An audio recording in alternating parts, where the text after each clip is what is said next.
Since 2007 and 2008 and the beginning of Obama and Occupy, the Democrats have allowed their party to be co-opted into an abomination. The Republicans have been an abomination since Ronald Reagan.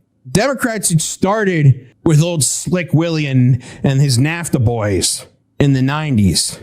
But there was some pushback, and it was nowhere near as fast down the hill to decline as the GOP was with old Ronnie. Ronnie and his... I mean, let's be honest, Ronald Reagan was a gay prostitute. More on that later. We'll get to that as well. So Ronald Reagan had already sold the GOP out in the 80s. But the Democrats over the last 20, 25 years, and especially once the Obama corporate oligarchy installed themselves at the head of the party, have literally just given up. You have no argument to average people as to why they should vote for you. The reason Joe Biden won is because of his "I'm a normal dude from Scranton" shtick. That was it. Try to be fucking human beings. And maybe there will be a viable alternative instead of just one single uniparty that promotes the interests of the oligarchy. You know, I'd like to... I lean more to the right. So would I like the GOP to reform itself? Oh, I would love it. That's not going to happen.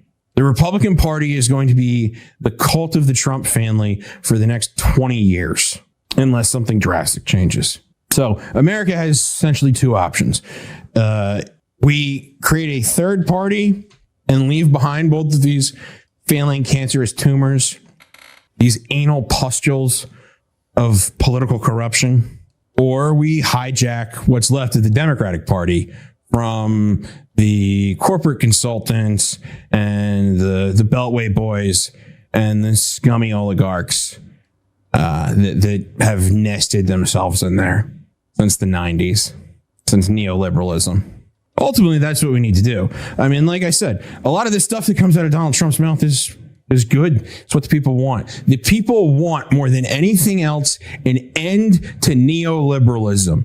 Trump's not going to give it to them. So whoever does, that will be the group who is set up to maintain power for the next 50 years. That will be the next group of New Deal Democrats who, just like, you know, Roosevelt's Grand Party, will maintain a degree of institutional power for decades. Why? Because they came through for the people. The salesman that Trump is understands that. That's why he sold the people what they wanted. He's not going to give them what they want. He's not going to deliver on it. I mean, just look at everything from Trump Air to Trump Steaks to the casino he bankrupted. Trump is an amazing salesman. He is shit at execution and logistics. And look at the cast of clowns that he's put in charge over there. Everybody from, you know, Susie Wiles. We'll have a nice show exposing her. What a vicious little retard she is. Yeah. We'll go into the whole new administration in depth.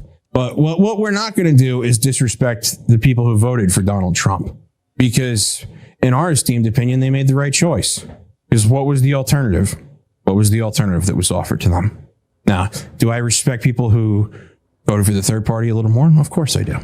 The only people who wanted the bullshit garbage that Kamala and her Californicated corporate Democrats were selling are sociopathic, social striving urbanites who are detached from human reality. And until you understand that and you forgive anyone for voting for Trump, for supporting Trump, we can't begin to heal. We need to heal to come together to start a viable third party.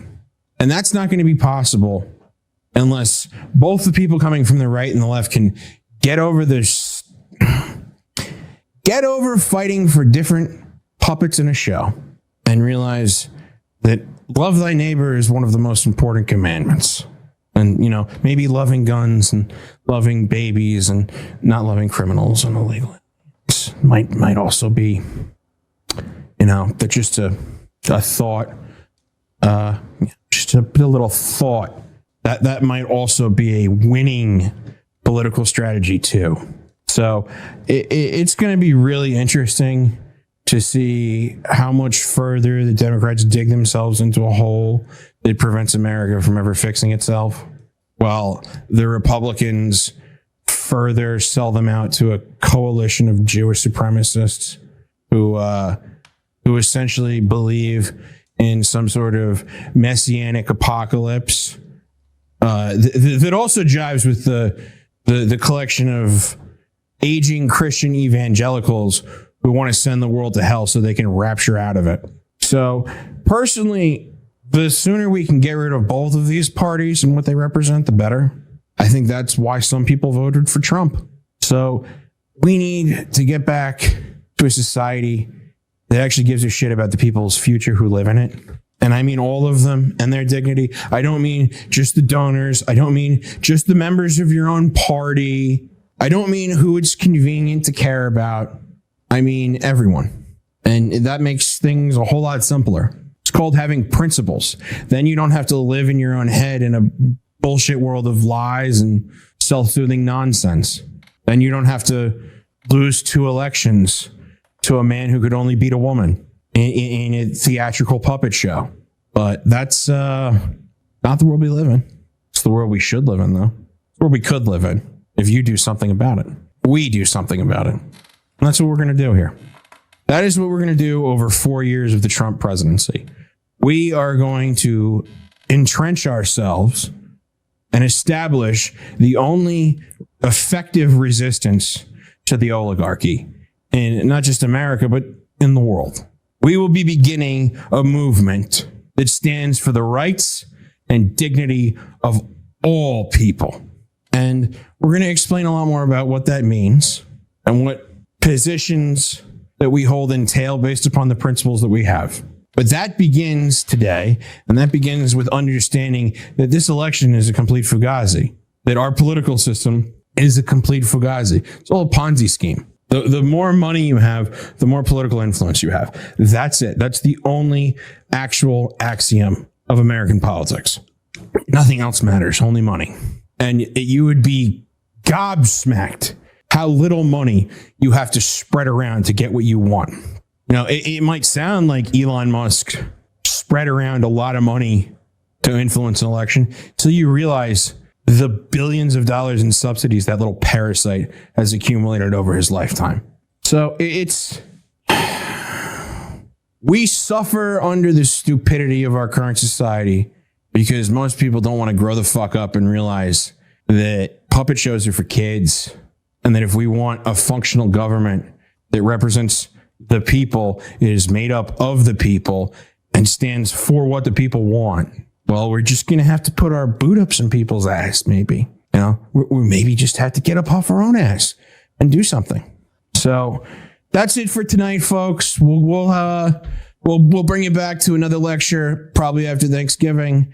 We'll get into the foundations of where the power cartel behind Trump comes from, going all the way back to the founding of the Federal Reserve, as many conspiracy theorists, I'm sure, will be eagerly awaiting.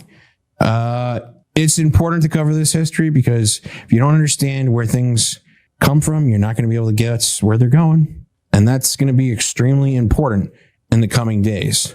Because if we don't get these next 4 years right, if these messianic lunatics are allowed to start a global war on behalf of their demonic narcissism and parasitic belief in their own supremacy, then all humanity will be damned. So I leave you with that heavy bit of responsibility, and I hope you have a happy Thanksgiving. We'll talk later.